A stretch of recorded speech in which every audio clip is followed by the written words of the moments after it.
give a shout out, and by shout out I mean yell at, this HBO Max news. Let me pull up the stuff that I had right here.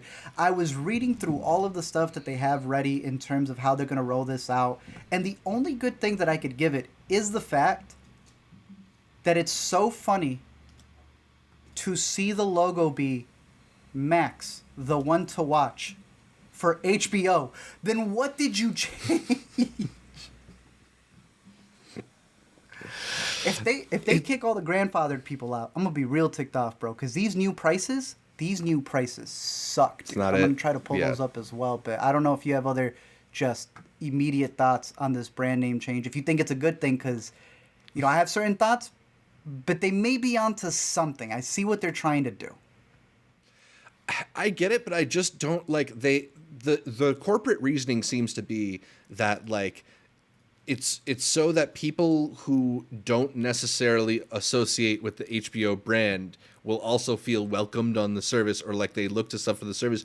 I just don't know who these people are who are like, oh, I don't want to watch anything HBO related. That's not good stuff to me. Like, it just doesn't really make sense. And then on top of that, to go with the word Max, which is already like this the supplemental word, right? Like, isn't Showtime Max or something like that, or what? Or there was Cinemax too, right? So it just sort of feels like half a title, and like the bland half of the title, like the HBO part is the actual part that makes it specific. Bro, so I have the prices pulled up here, and I think, along with what you're saying, they feel that us who like HBO and are upset, like, why are you dropping the name? It is irrelevant because we'll still be there. I'm going to pull this up right here and then go back to the prices. I read this a while back when they made this switch to HBO Max, which the whole idea was like, hey, not just HBO, but let's give all the poop content, right? Let's be the YouTube, Tubi, Netflix, reality shows and everything. In doing that, they feel that HBO is the reason people haven't signed up. And you can look at the stats right here, because I remember seeing this, and it hasn't changed. Back when they were on AT&T, they talked about the fact that most people who were still on cable weren't switching to HBO Max. Does that make sense? Yeah. They have HBO Max, HBO Go, HBO Now, and then HBO through your cable subscription. So they've never been able to add everything up into one. This feels like they're like, can we just scooch and get everybody into one little thing here? Look, I've talked to the older generation. They seem to like it. They think it looks cleaner. So if the older generation is who they're going for, because the younger generation is already going to be there, then I guess more power to you. But these prices suck, dude. I don't know what you're paying right now, right?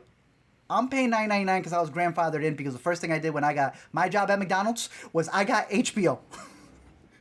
I had HBO Go. They booted me to HBO Now. I think I'm still included with my cable package. I better still be, because I remember one Lollapalooza, man. I'm trying to watch a concert, and someone hacks into my account. I did my research. HBO was so scummy. I hope they're not watching right now, because then Max, they're going to boot me out. They did this bit. I went through enough Reddit stuff where they were trying to boot you off of the Apple subscriptions and move you to be straight credit card. Because if you're subscribed through Apple for HBO, Apple takes a cut. So they pretended like everyone was, this is reportedly, allegedly, supposedly, they pretended like everyone got hacked, so you reset your payment. So they can get 100% and have no middleman. That's why they were off of the Apple Store and a bunch of LG TVs. There was a fight with Roku because Roku wanted to take a percentage. There's all this behind the scenes that leads to these new prices. Max Ad Lite. What does that even mean? $9.99. You tell me, bro. Max Ad Free, and then Max Ultimate Ad Free is a whopping $19.99.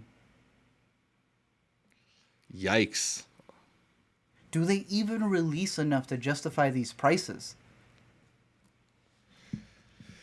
So what? $200 a year? You're paying $40 to watch House of the Dragon, $30 to watch Succession, $20 to watch Barry. Another 10 to watch the new season of Curb. And Guy Fieri.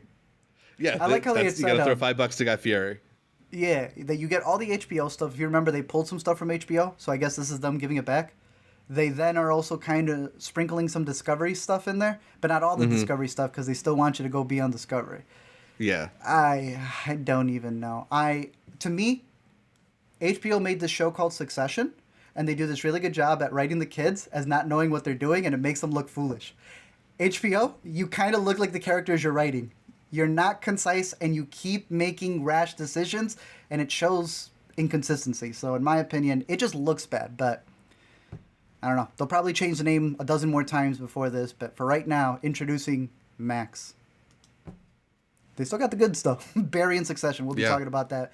But before we get to it's a shame, picks, right? Because they've got the best content.